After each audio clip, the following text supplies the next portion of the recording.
प्यारे विद्यार्थियों, साथियों, आज हम बात करेंगे तात्विक न्याय के मानदंड।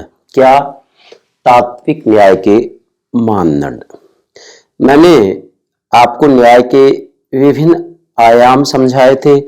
उन आयामों में 7 प्रकार के आयाम पर मैं लेक्चर अपलोड कर चुका हूं, जिसमें जो पिछला लेक्चर था प्राणों से प्यारे विद्यार्थियों, वो वास्तविक रूप में प्रक्रियात्मक न्याय और तात्विक न्याय के ऊपर लेक्चर दिया था। और फिर मैंने आपको कहा था कि जो तात्विक न्याय है, तात्विक न्याय के जो मानदंड हैं, इनके ऊपर मैं अलग से लेक्चर अपलोड करूंगा। तो प्राणों से प्यारे विद्यार्थियों, तात्विक न्याय के क्या मानदंड हैं, इसको समझे। इससे पहले प्रतिदिन हम जो एक लेक्चर हमारे YouTube चैनल पर अपलोड करते हैं, उसकी जानकारी, सूचना आपको प्राप्त हो सके, इसके लिए हमारे YouTube चैनल को सब्सक्राइब अवश्य कीजिएगा। आशा करता हूं आपने सब्सक्राइब कर दिया होगा। Thank you very much, thank you very much. इसी के साथ में मेरे प्राणों से प्यारे विद्यार्थियों, जिन विद्यार्थियों को हमारे चैनल की जानकारी है, उनका परम कर्तव्य है कि राजनीति विज्ञान के सभी विद्यार्थियों को हमारे चैनल से अवगत कराएं, कारण जिससे कि वो बिना मतलब किसी भी रूप में कोई पेड कोर्स ना लें। अर्थात वहां वो 20-20, 25-25 हजार रुपए का कोर्स लेते हैं, इसकी कोई आवश्यकता नहीं है।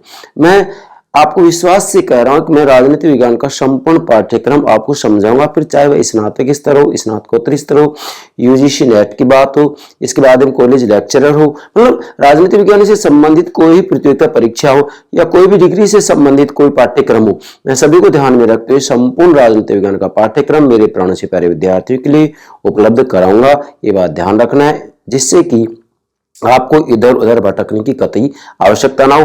और मैं भरसक प्रयास करूंगा, मैं जितना हो सकेगा मतलब ज्यादा से ज्यादा आपको समझाने का प्रयास करूंगा, ज्यादा से ज्यादा आपको देने का प्रयास करूंगा, जिससे आपको कतई इधर उधर भटकने की जरूरत ना पड़े। आप स्वयं देखेंगे, हमारे किसी भी लेक्चर को उठाइएगा और उसे देखिएगा, आपको पता लगेगा कि वाकई में हम राजनीति विज्ञान को किस रूप में समझ रहे हैं। तो चलिए आज हम बात करेंगे तात्विक न्याय के मानदंड।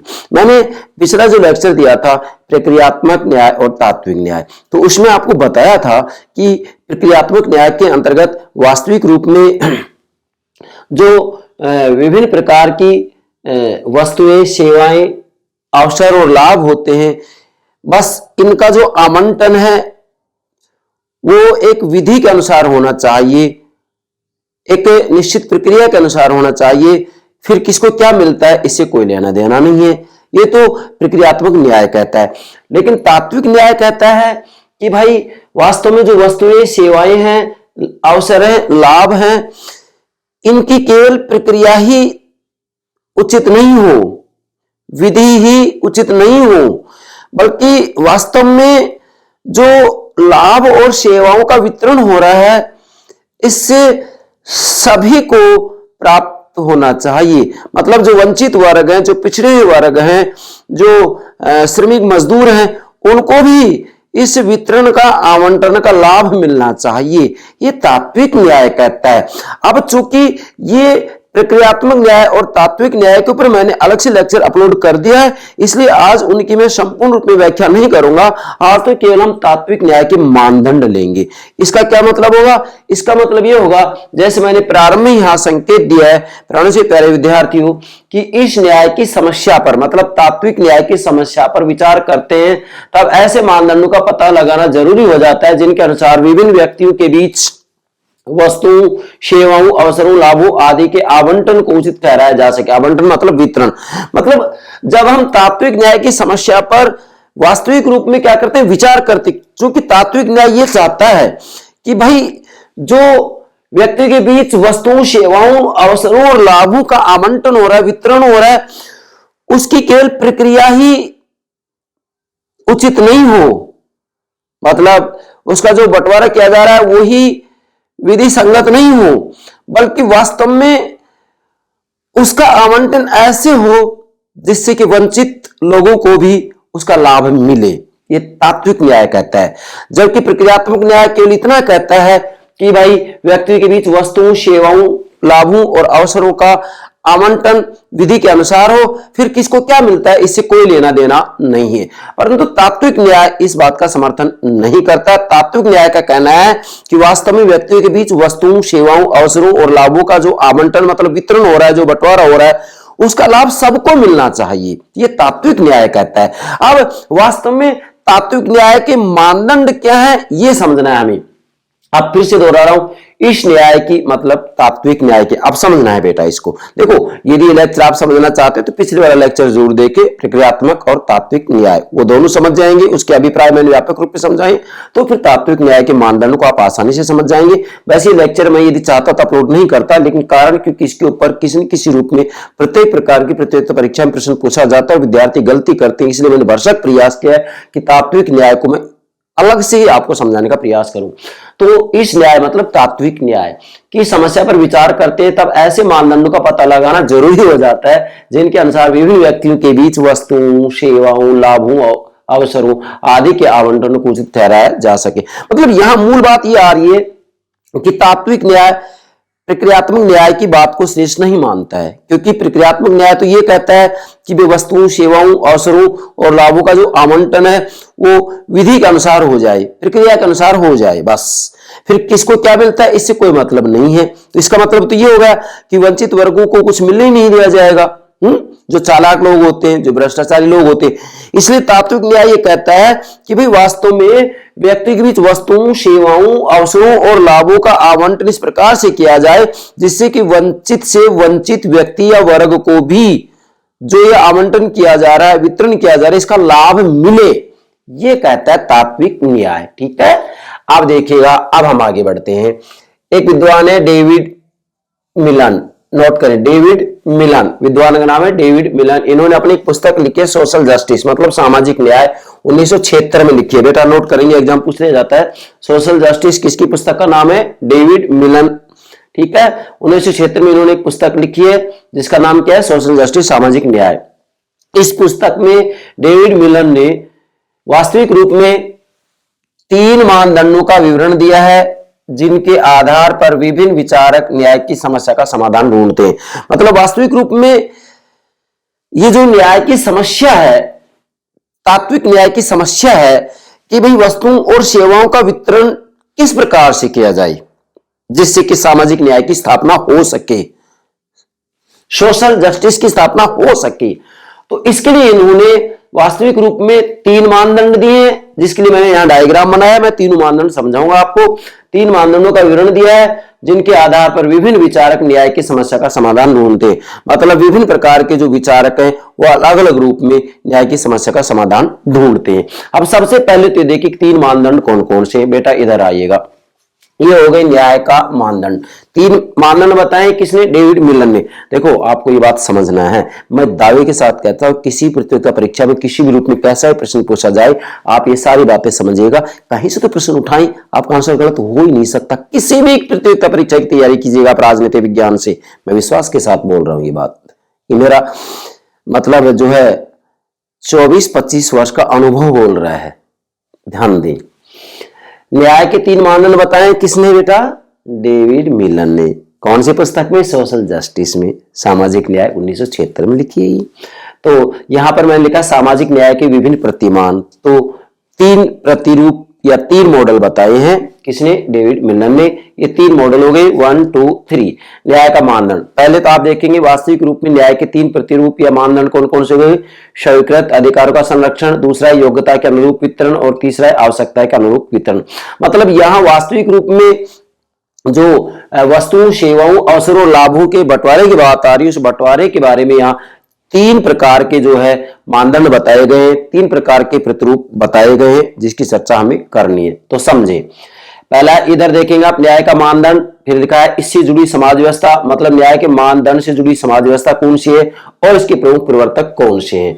आप पहला जो न्याय का मानदंड है वह है स्वीकृत अधिकारों का संरक्षण। पहला क्या है? स्वीकृत अधिकारों का संरक्षण। मैं इनकी डिटेल्स आपको आगे समझाऊंगा, 1, 2 और 3 तीनों के तीनों नियमों को मैं अलग से आपको समझाऊंगा। पहले तो ये आप जो मैंने डायग्राम बनाया है इसको नोट करेंगे जिससे कि आपको कोई परेशानी नहीं आई। क्या? स्वीकृत अधिकारों का संरक्षण, इससे जुड़ी समाज व्यवस्था कौन सी है?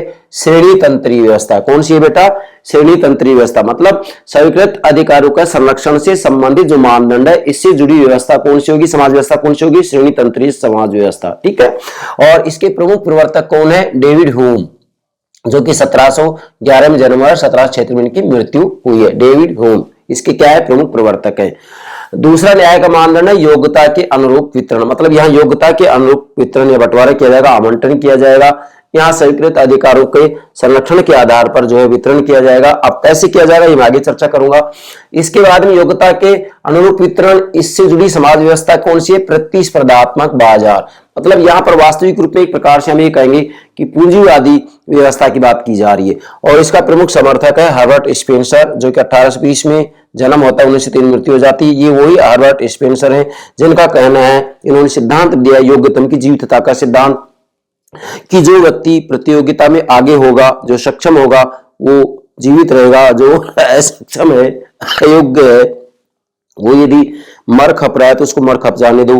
हाँ, राज्य के द्वारा उसकी कोई सहायता नहीं की जाएगी। मतलब ये एक प्रकार से मैं ये कहूंगा कि बाजार व्यवस्था का समर्थक है, पूंजीवादी व्यवस्था का समर्थक है। तीसरा है न्याय का मानदंड आवश्यकता के अनुरूप वितरण।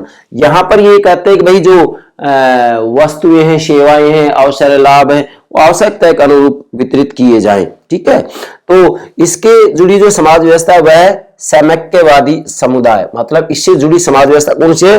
सैमक्यवादी समुदाय। और इसके प्रमुख प्रवर्तक है पीटर क्रोपोटकिन, जो 1842 में जन्म होता है और 1921 में इनकी मृत्यु होती है। तो ये मैंने सामान्य रूप में आपको सामाजिक न्याय के जो विभिन्न प्रतिरूप हैं वो बताए हैं। तो आपके सामने 3 प्रतिरूप हो गए, पहले आप नोट करेंगे इनको, इसके बाद हम एक एक को व्यापक रूप में समझाते हैं। चलिए, अब इनमें से कोई अपने आप में न्याय के संपूर्ण रूप को प्रस्तुत नहीं करती है। सबसे पहले तो ध्यान देंगे आप कि ये 3 प्रतिरूप आते हैं कि भाई सामाजिक न्याय की स्थापना हो, क्योंकि प्रक्रियात्मक न्याय में स्पष्ट रूप में कह दिया गया है कि भाई जो वस्तुओं का, सेवाओं का वितरण किया जाए, अवसरों का, लाभों का जो वितरण किया जाए वो विधि संगत हो, विधि के अनुसार कर दिया जाए, फिर किसको क्या मिलते इससे कोई लेना देना नहीं है।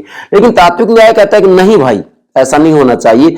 वास्तविक रूप में जो वस्तुएं, सेवाएं, उनका वितरण इस प्रकार से हो कि समाज के जो वंचित वर्ग हैं उनको भी वास्तव में लाभ प्राप्त हो, ये तात्विक न्याय कह रहा है। लेकिन इसके लिए इन्होंने जो सामाजिक न्याय के विभिन्न प्रतिरूप बताए हैं कि भी इसके आधार पर न्याय की समस्या का समाधान हो जाएगा, तो वाकई बात यह है कि इनमें से कोई अपने आप में न्याय के संपूर्ण रूप को प्रस्तुत नहीं करता। मतलब इन तीनों ही प्रतिरूपों के अंतर्गत हम देखते हैं, तीनों ही मानदंडों के अंतर्गत देखते हैं, तो वास्तव में इन तीनों के अंतर्गत न्याय के संपूर्ण रूप को जो है प्राप्त नहीं किया जा सकता। चाहे किसी को भी हम एक को उठा करके देख लेंगे। अब कैसे नहीं प्राप्त कर सकते हैं ये आगे बढ़ेंगे हम। प्रथम नियम क्या है? ये प्रथम नियम है स्वीकृत अधिकारों का संरक्षण। अब मान लो समाज के अंतर्गत स्वीकृत अधिकारों के संरक्षण के आधार पर वस्तुओं, सेवाओं, अवसरों और लाभों का वितरण किया जाता है, तो वास्तविक रूप में प्रथम नियम ही न्याय है। तो फिर समाज में वर्तमान सामाजिक आर्थिक विषमताओं को दूर करने का कोई उपाय नहीं रह जाएगा। क्या मतलब हुआ? अगर मान लीजिएगा प्रथम नियम ही न्याय है, मतलब स्वीकृत अधिकारों का संरक्षण ही, स्वीकृत अधिकारों का संरक्षण ही यदि न्याय है, तो फिर समाज में वर्तमान सामाजिक आर्थिक विषमताओं को दूर करने का कोई उपाय नहीं रह जाएगा। क्योंकि वास्तविक रूप में जो स्वीकृत अधिकार है उनको तो संरक्षण दे दिया गया, लेकिन वास्तविक रूप में जो वंचित वर्ग हैं, जो उपेक्षित वर्ग हैं, उनको वास्तविक रूप में किसी भी रूप में कोई लाभ प्राप्त नहीं होगा। इसलिए सामाजिक आर्थिक विषमताओं को दूर करने का कोई उपाय ही नहीं रह जाएगा। यदि स्वीकृत अधिकारों के संरक्षण के अनुरूप वस्तुओं, सेवाओं, अवसरों और लाभों का वितरण किया जाएगा, तो समाज में जो वंचित वर्ग है, जो उपेक्षित वर्ग है, उनको न्याय प्राप्त हो ही नहीं सकता। इसलिए जो प्रथम नियम है स्वीकृत अधिकारों का संरक्षण, अगर इसी को न्याय मान लिया जाएगा तो वास्तव में समाज में वर्तमान सामाजिक आर्थिक विषमताओं को दूर करने का कोई उपाय नहीं रह जाएगा। इसलिए जो प्रथम नियम है स्वीकृत अधिकारों का संरक्षण, वास्तव में इसके आधार पर सामाजिक न्याय की स्थापना नहीं की जा सकती। क्लियर? दूसरा नियम ही न्याय है, मतलब दूसरा नियम है योग्यता के अनुरूप वितरण। अब मान लीजिएगा यदि योग्यता के अनुरूप बंटवारा किया जाता है कि जो जितना योग्य होगा उसके अनुरूप उसको दिया जाएगा, अयोग्य होगा उसको उतना नहीं दिया जाएगा, तो दूसरा नियम ही न्याय है, मतलब दूसरा नियम योग्यता के अनुरूप वितरण। आप यहां कह सकते हैं कि यदि योग्यता के अनुरूप वितरण ही न्याय है, आप यहां लिखेंगे दूसरा नियम ही न्याय है, मतलब योग्यता के अनुरूप वितरण ही न्याय है, तो भी वर्तमान व्यवस्थाओं में कोई आमूल परिवर्तन संभव नहीं, मतलब कोई आमूल परिवर्तन संभव नहीं होगा। यदि योग्यता के अनुरूप भी वस्तुओं, सेवाओं, अवसरों और लाभों का वितरण किया जाता है, बंटवारा किया जाता है, तो भी वर्तमान व्यवस्था में कोई आमूल परिवर्तन संभव नहीं होगा, क्योंकि योग्यता अर्जित और विकसित करने के अवसर भी गिने चुने लोगों के अधिकार में रहेंगे और जनसाधारण को इस बहाने सुख संपत्ति से वंचित रखा जाएगा कि उनमें योग्यता ही नहीं है। देखो कितनी महत्वपूर्ण बात है बेटा, अब ध्यान दें, यहां समझे जरा थोड़ा। देखो अगर मान लीजिएगा यहां पर मूल बात आ रही है कि तात्विक न्याय की समस्या पर विचार जब करते हैं तो तीन मानदंडों का पता लगाया है और तीन मानदंडों के आधार पर वास्तविक रूप में समाज में न्याय की स्थापना हो, ये प्रयास किया गया है। तो पहले वाले के आधार पर स्पष्ट हो गया कि वास्तविक रूप में यहां पर सामाजिक आर्थिक विषमताओं को दूर करने का कोई उपाय ही नहीं रह जाएगा अगर स्वीकृत अधिकारों के संरक्षण को मान लिया गया। परंतु यदि दूसरा नियम माना जाता है, कौन सा, योग्यता के अनुरूप वितरण किया जाता है, योग्यता के अनुरूप वस्तुओं, सेवाओं, अवसरों, लाभों का वितरण किया जाता है, तो वास्तविक रूप में फिर भी क्या होगा, तो भी मतलब दूसरा नियम ही न्याय है। अगर योग्यता के अनुरूप वितरण ही न्याय है ऐसे कहेंगे आप, तो भी वर्तमान व्यवस्था में कोई आमूल परिवर्तन संभव नहीं होगा। क्यों नहीं होगा? क्योंकि योग्यता अर्जित और विकसित करने के अवसर भी गिने चुने लोगों के अधिकार में रहेंगे, मतलब कुछ लोग ही योग्यता को अर्जित कर पाएंगे, कुछ लोग ही विकसित हो पाएंगे और जनसाधारण को इस बहाने सुख संपत्ति से वंचित रखा जाएगा कि उनमें योग्यता ही नहीं है। मतलब जनसाधारण को, उपेक्षित वर्ग को, श्रमिकों को, मजदूरों को वास्तविक रूप में इस बहाने सुख संपत्ति से वंचित रखा जाएगा कि उनमें योग्यता ही नहीं है। अगर ऐसा किया जाएगा तो भी सामाजिक न्याय की स्थापना नहीं की जा सकती है। क्लियर? ये दो नियम हो गए। अब देखो मैंने नीचे जो व्याख्यान से लिखे, कोटेशन लिखे, 1 और 2, ये लास्ट में बताऊंगा मैं, इसको यहां छोड़ेगा क्योंकि अभी हम केवल ये 3 नियम समझ रहे हैं। तो दूसरा नियम क्लियर होगा क्या? दूसरा नियम क्लियर हो गया? मैंने पहले लिख दिया, इनमें से कोई अपने आप में न्याय के संपूर्ण रूप को प्रस्तुत नहीं करता है। तो पहले वाला नियम भी न्याय के संपूर्ण रूप को प्रस्तुत नहीं करता है। दूसरा नियम है ये योग्यता के अनुरूप वितरण, ये भी वास्तविक रूप न्याय के संपूर्ण रूप को प्रस्तुत नहीं करता है। इसमें भी कमी है, इसमें भी कमी। अब तीसरा आइए, आवश्यकता के अनुरूप वितरण। इधर आए, तीसरे नियम को माने तो मतलब तीसरे नियम को माने कि भी आवश्यकता के अनुरूप वितरण किया जाए, जिसको जितनी आवश्यकता हो उसके अनुरूप जो है वस्तुओं, सेवाओं, अवसरों और लाभों का बंटवारा किया जाए। अगर इसको मानते हैं तो भी क्या समस्या आती है, ध्यान दें। तीसरे नियम को माने तो अनेक समस्याएं पैदा होंगी। मतलब आवश्यकता के अनुरूप यदि वस्तुओं, सेवाओं, अवसरों और लाभों का आवंटन मतलब बंटवारा किया जाए, वितरण किया जाए, तो भी अनेक समस्याएं पैदा होंगी। क्या समस्याएं पैदा होंगी? 3 समस्याएं पैदा होंगी। देखिएगा, नंबर 1, आवश्यकताएं निर्धारित करने का आधार क्या होगा। पहले तो ये देखें कि आवश्यकताएं निर्धारित करने का आधार क्या होगा, कि कौन सी आवश्यकताएं लेंगे आप, कौन सी आवश्यकताएं पूरी करेंगे, पहले तो ये आधार ले। तो पहली समस्या तो ये आ जाएगी कि आवश्यकताएं निर्धारित करने का आधार क्या होगा। क्या भौतिक आवश्यकताओं पर ही विचार किया जाएगा या फिर जो है मानसिक आवश्यकताएं जो होंगी उनकी अनदेखी की जाएंगी या अनदेखी कर देंगी। मतलब क्या केवल भौतिक आवश्यकताओं पर विचार किया जाएगा और क्या मानसिक आवश्यकताओं की अनदेखी की जाएगी, क्या मानसिक आवश्यकताओं को पूरा नहीं किया जाएगा। तो भौतिक आवश्यकताएं पूरी करें या मानसिक आवश्यकताएं पूरी करें, सबसे पहली समस्या तो ये आएगी।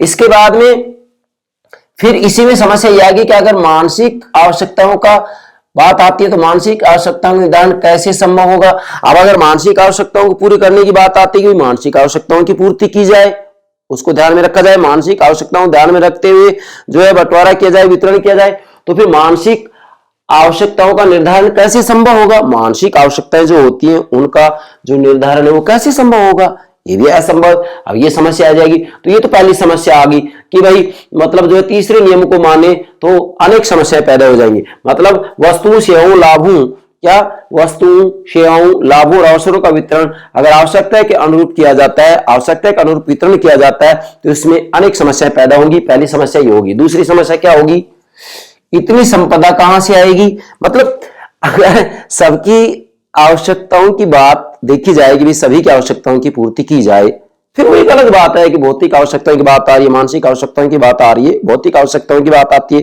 तो भौतिक आवश्यकताओं की पूर्ति की जाएगी तो फिर इतनी संपदा कहां से आएगी, सबकी आवश्यकताएं पूर्ति कैसे होगी, सबकी आवश्यकताओं की पूर्ति कैसे हो पाएगी, ये दूसरी समस्या सामने आ जाएगी कि इतनी संपदा कहां से आएगी। तीसरी समस्या आएगी कि सबकी आवश्यकताएं तो पूरी कर दी जाएंगी पर किसी के लिए विशेष पुरस्कार की व्यवस्था नहीं होगी। अब मान लीजिएगा अगर सबकी आवश्यकताएं पूरी कर भी दी जाती है जैसे तैसे, तो सबकी आवश्यकताएं तो पूरी कर दी जाएंगी पर किसी के लिए विशेष पुरस्कार की व्यवस्था नहीं होगी। मान लीजिएगा समाज में किसी ने बहुत ज्यादा परिश्रम किया है, विशेष योगदान दिया है, विशेष श्रम किया है, तो फिर उसके लिए विशेष पुरस्कार की व्यवस्था नहीं होगी। और यदि विशेष पुरस्कार की व्यवस्था नहीं हो पा रही तो ऐसी स्थिति में तब श्रम अनिवार्य भी हो तो कोई व्यक्ति सृजनात्मक श्रम की ओर किस प्रेरणा से प्रवृत्त होगा।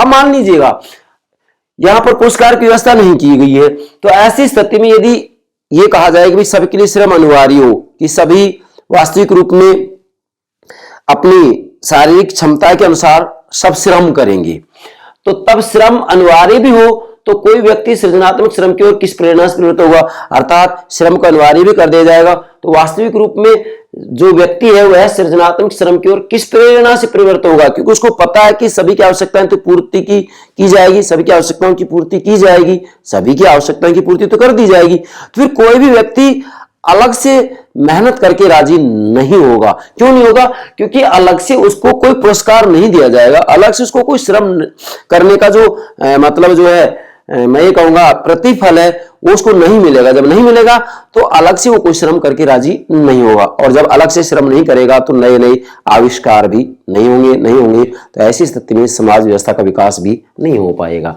आगे बढ़ते हैं। अतः सामाजिक न्याय की योजना कुछ इस तरह बनानी होगी। अब यहां पर यह बात आ गई कि भाई यदि आवश्यकता के अनुरूप वितरण किया जाता है तो ये तीन समस्याएं सामने आती हैं, तो फिर क्या किया जाए, तो ऐसी स्थिति में सामाजिक न्याय की योजना कुछ इस तरह बनानी होगी जिससे कि सामाजिक न्याय की स्थापना की जा सके। तो क्या योजना बनानी होगी, तीन बातें होंगी। नंबर एक, सभी स्वस्थ व्यक्ति के लिए श्रम अनिवार्य होगा। अब ध्यान देंगे यहां सबसे पहली बात होगी कि जो सभी स्वस्थ व्यक्ति है उनके लिए श्रम अनिवार्य कर दिया जाएगा, कि सभी को श्रम अनिवार्य रूप में करना पड़ेगा। दूसरा होगा सबकी न्यूनतम आवश्यकताएं जो स्वस्थ जीवन निर्वाह के लिए अनिवार्य हों पूरी की जाएंगी। दूसरा जो इसकी योजना वो ये है कि सबकी न्यूनतम आवश्यकताएं जो स्वस्थ जीवन निर्वाह के लिए अनिवार्य होंगी वो पूरी की जाएंगी, ठीक है। और तीसरा है अतिरिक्त श्रम के लिए अतिरिक्त पुरस्कार की व्यवस्था की जाएगी। मतलब यहां फिर तीसरा ये किया जाएगा जो अतिरिक्त श्रम करता है तो उसके लिए उसको अतिरिक्त पुरस्कार की व्यवस्था की जाएगी, अतिरिक्त पुरस्कार उसको दिया जाएगा, तब जाकर के सामाजिक न्याय की स्थापना होगी। परंतु फिर इससे भी क्या होगा, परंतु न्याय का यह सूत्र देखने में जितना सरल प्रतीत होता है व्यवहार में उतरने में जटिल है। मतलब ये न्याय का ये सूत्र देखने में तो बहुत सरल दिखाई दे रहा है कि ये तीनों बातें लागू कर दी जाएं तो सामाजिक न्याय की स्थापना हो जाएगी, परंतु व्यवहार में उतारने में उतना ही जटिल है। व्यवहार में इसको लागू करने में बहुत समस्या आएंगी। कैसे आएंगी समस्याएं, अब ध्यान दें तीन बिंदु की तरफ ही। सबसे पहली बात तो यह है कि विशाल राष्ट्र में सबके लिए रोजगार की व्यवस्था कोई खेल नहीं है। अब इन्होंने कहा है कि भाई यहां पहली बात आ रही कि सभी स्वस्थ व्यक्ति के लिए श्रम अनिवार्य होगा। अब ये बात ठीक है श्रम अनिवार्य, लेकिन सभी लोगों को विशाल राष्ट्र राज्य में रोजगार कैसे दे पाएंगे, आप नहीं दे पाएंगे ना। तो पहला तो यह है कि विशाल राष्ट्र में सबके लिए रोजगार की व्यवस्था कोई खेल नहीं है, सभी को रोजगार नहीं दिया जा सकता। फिर इसके बाद में अगली बात आएगी कि वर्तमान व्यवस्था के अंतर्गत चालाक, चलते पुर्जे और भ्रष्टाचारी लोग अपनी कूट योजनाओं के बल पर अपनी संपदा बढ़ाते रहेंगे और परिश्रम करने वालों की बेकदरी होती रहेगी। अब ध्यान दें, ठीक है हमने मान लिया कि ये सामाजिक न्याय की योजना लागू कर दी जाती है, परंतु इसमें भी क्या होगा कि जो वर्तमान व्यवस्था है उसके अंतर्गत आप हम देखेंगे, आप जैसे हॉब्स की बात आती है तो हॉब्स ने कहा कि व्यक्ति स्वभाव से बड़ा स्वार्थी, दूर, धोखेबाज है, छली और कपटी होता है। मैकियावेली में कहा है कि व्यक्ति स्वभाव से बड़ा स्वार्थी होता है। मैकियावेली यहां तक कहा था कि व्यक्ति अपने माता पिता की मृत्यु को भुला देता है लेकिन संपत्ति के बंटवारे को कभी नहीं भुलाता है। मतलब हॉब्स ने, मैकियावेली ने व्यक्ति को स्वभाव से बड़ा स्वार्थी बताया है एक प्रकार से मैं कहूंगा कि हॉब्स और मैकियावेली दोनों ने ये कहा है कि व्यक्ति के अंतर्गत राक्षसी प्रवृत्तियां पाई जाती हैं, तो कुछ सच्चाई तो है ही इसमें, इसलिए व्यक्ति स्वभाव से स्वार्थी तो होता ही होता है। तो क्या यहाँ पर ये बात लागू नहीं होगी? लागू होगी। तो फिर वर्तमान व्यवस्था के अंतर्गत चालाक, चलते पुर्जे और भ्रष्टाचारी लोग, चलते पुर्जे मतलब जो चलते फिरते कुछ जो जिन लोगों को हम कहते हैं चाटुकार लोग होते हैं, और भ्रष्टाचारी लोग अपनी कूट योजनाओं के बल पर अपनी संपदा बढ़ाते रहेंगे और परिश्रम करने वालों की बेकदरी होती रहेगी। ठीक है, यहाँ परिश्रम की बात की गई है कि भाई अतिरिक्त श्रम के लिए अतिरिक्त पुरस्कार की व्यवस्था की जाएगी, लेकिन जो अतिरिक्त पुरस्कार की व्यवस्था की जा रही है उसको जो भ्रष्टाचारी लोग हैं उन तक पहुंचने ही नहीं देंगे, इसलिए परिश्रम करने वालों की बेकदरी होती रहेगी और निहित स्वार्थ मानवता की आंखों में धूल नहीं झोंकते रहेंगे। अब यहां मैंने कहा था कि हॉब्स ने कहा है कि व्यक्ति स्वभाव से स्वार्थी होता है, तो कुछ लोग जो स्वार्थी होते हैं वास्तविक रूप में वो अपने स्वार्थ के लिए क्या मानवता की आंखों में धूल नहीं झोंकते रहेंगे, और मानवता की आंखों में धूल झोंकते रहेंगे, और जो वास्तव में जो श्रम करने वाले लोग होते हैं उन तक वास्तव में जो वस्तुएं, सेवाएं, अवसर और लाभ है वो पहुंचने ही नहीं देंगे। ये बात सत्य या नहीं? ये बात सत्य है। आगे, अब इन सब गुत्थियों को सुलझाना बड़ा कठिन है। आप चाहे सामाजिक न्याय की स्थापना के लिए इस योजना को अपना लीजिएगा, उसके बावजूद भी यह नहीं कहा जा सकता कि व्यवहार के धरातल पर सामाजिक न्याय की स्थापना हो गई है। नहीं, कतई नहीं। क्यों नहीं? क्योंकि ये जितनी भी गुत्थियां हैं, जितनी भी समस्याएं, जितनी भी उलझी हुई बातें, उन सब गुत्थियों को सुलझाना बड़ा कठिन है, क्योंकि व्यक्ति स्वभाव से होता ही स्वार्थी है। व्यक्ति स्वभाव से बड़ा स्वार्थी, धूर्त, धोखेबाज, छली, कपटी और पशुओं से भी ज्यादा हिंसक होता है। वैसे भी देखा जाए तो मानव स्वभाव में दोनों प्रवृत्तियां पाई जाती हैं। यह स्वभाव से दैवी प्रवृत्ति का भी होता है और स्वभाव से राक्षसी प्रवृत्ति का भी होता है। इसमें देवताओं जैसे गुण भी होते हैं और राक्षसों जैसे अवगुण भी पाए जाते हैं। ये बात सत्य है। तो डेफिनेटली कहा जा सकता है कि जो निहित स्वार्थी होते हैं या जो स्वार्थी लोग होते हैं, वास्तविक रूप में वो जो परिश्रम करने वाले लोग होते हैं उन तक वास्तव में जो सेवाएं हैं वो पहुंचने नहीं देंगे, लाभ हैं वो पहुंचने नहीं देंगे, वो अपने तक ही उसको रोकने का प्रयास करेंगे। आज आप देख सकते हैं, चाहे किसी भी देश का उदाहरण देखिएगा, सर्वत्र हमको ये बात दिखाई भी देती है। अब बेटा यहां तक बात आ गई, फिर इसके बाद में सब गुत्थियों को सुलझाना बड़ा कठिन है। ठीक है, इसके बाद में अंत में जो बात है बहुत महत्वपूर्ण है, क्या कि जब तक सर्वसाधारण में जागृति नहीं आएगी और वे निहित स्वार्थों पर कड़ी निगाह नहीं रखेंगे, तब तक सामाजिक न्याय एक स्वप्न ही बना रहेगा। लास्ट में अब इसको आपको नोट करना है, क्या लिखा है मैंने यहाँ पर कि जब तक सर्वसाधारण में जागृति नहीं आएगी, जैसा कि जॉन लॉक ने कहा भी है कि सतत जागरूकता ही स्वतंत्रता की गारंटी। मतलब जब तक जनसाधारण में, सर्वसाधारण में, सामान्य जनता में जागृति नहीं आएगी, जब तक जनता में चेतना नहीं आएगी, जब तक जनता जगेगी नहीं, तब तक वास्तविक रूप में जो निहित स्वार्थ हैं वो कभी भी जनसाधारण को, वंचित उपेक्षित वर्गों को लाभ प्राप्ति ही नहीं होने देंगे। इसलिए जब तक सर्वसाधारण में जागृति नहीं आएगी और वे निहित स्वार्थों पर कड़ी निगाह नहीं रखेंगे, कड़ी नजर नहीं रखेंगे, तब तक सामाजिक न्याय एक स्वप्न ही बना रहेगा। इसलिए सर्वसाधारण को जागृत होना पड़ेगा, सर्वसाधारण को जागना पड़ेगा, सर्वसाधारण में चेतना की वृद्धि होनी चाहिए। मतलब मूल बात यह है कि जनता को निरंतर लगातार जागरूक रहना पड़ेगा, उन्हें जगता रहना पड़ेगा, उन्हें जागना पड़ेगा, उनको विवेकवान बनना पड़ेगा और जो निहित स्वार्थ हैं उन पर कड़ी निगाह नजर रखनी होगी, तब जाकर के कहीं सामाजिक न्याय की स्थापना होगी। अन्यथा सामाजिक न्याय सपना ही बना रहेगा, सामाजिक न्याय की स्थापना नहीं हो सकती। क्यों? क्योंकि निहित स्वार्थी जो होते हैं या जो निहित स्वार्थ होते हैं वास्तविक रूप में वो जनसाधारण तक, जो उपेक्षित वर्ग है, वंचित वर्ग है, जो श्रमिक हैं, मजदूर हैं, उन तक वास्तव में जो विभिन्न प्रकार की वस्तुएं, सेवाएं, अवसर और लाभ हैं वो दिए जा रहे हैं सरकार के द्वारा, वो उन तक पहुंच ही नहीं पाएंगे, उन तक नहीं पहुंच पाएंगे, तो फिर ऐसी स्थिति में सामाजिक न्याय की स्थापना नहीं हो सकती। अतः मैं पुनः फिर दोहरा रहा हूं कि जब तक सर्वसाधारण में जागृति नहीं आएगी और वे निहित स्वार्थों पर कड़ी निगाह नहीं रखेंगे, तब तक सामाजिक न्याय एक स्वप्न ही बना रहेगा। सामाजिक न्याय की स्थापना नहीं हो सकती, चाहे उसके लिए फिर आप किसी भी मानदंड या योजना को अपनाइएगा, योजना योजना ही रह जाएगी। योजना जो है वो स्वप्न सपना ही बना रहेगा, योजना एक कल्पना मात्र बनी रहेगी, व्यवहार में वास्तविक रूप में सामाजिक न्याय स्थापित नहीं होगा। इसलिए मूल बात ये कि सर्वसाधारण को, जनसाधारण को, सामान्य जनता को वास्तविक रूप में क्या होना होगा, जागृत होना ही होगा। ये हो गया आपका तात्विक न्याय के 3 मानदंड। अब लास्ट में मैंने यहाँ पर 2 वाक्यांश लिखे हैं जो कि एग्जाम पूछ लिया जाता है। एक तो सिसरो का लिखा है मैंने और एक इधर लिखा है मार्टिन लूथर किंग जूनियर। क्या? मार्टिन लूथर किंग जूनियर, जो कि वास्तविक रूप में 1929 और 1968 तक है। ठीक है, मतलब 1929 में जन्म होता है, 68 में मृत्यु हो जाती है। और इधर है सिसरो। अब सिसरो ये 106 ईस्वी में इनका जन्म होता है, 43 ईस्वी पूर्व में इनकी मृत्यु हो जाती है। तो 106 से 43 ईस्वी पूर्व सिसरो कह रहे हैं कि न्याय समस्त सद्गुणों का मुकुटमणि है। अब एग्जाम पूछ लिया जा सकता है कि न्याय समस्त सद्गुणों का मुकुटमणि है, किसने कहा है? सिसरो ने कहा है। क्या न्याय समस्त सद्गुणों का मुकुटमणि है, किसने कहा है? सिसरो ने कहा है। इधर आइए, यदि, ये दूसरी वाक्यांश है, यदि कहीं भी अन्याय है या यदि कहीं भी अन्याय होता है तो वह न्याय के लिए सब जगह खतरा पैदा कर देता है। किसने कही बात? मार्टिन लूथर किंग जूनियर ने। फिर से बोल रहा हूं, मार्टिन लूथर किंग जूनियर ने क्या कहा है? यदि कहीं भी अन्याय होता है तो वह न्याय के लिए सब जगह खतरा पैदा कर देता है। मतलब कहीं पर भी यदि अन्याय होता है तो वह न्याय के लिए सब जगह खतरा पैदा कर देता है। किसने कही बात? मार्टिन लूथर किंग जूनियर ने। तो ये 2 वाक्यांश है लास्ट में नोट किए, ये आप नोट कीजिएगा। ये एग्जाम में किसी भी रूप में कहीं पर भी आपसे पूछी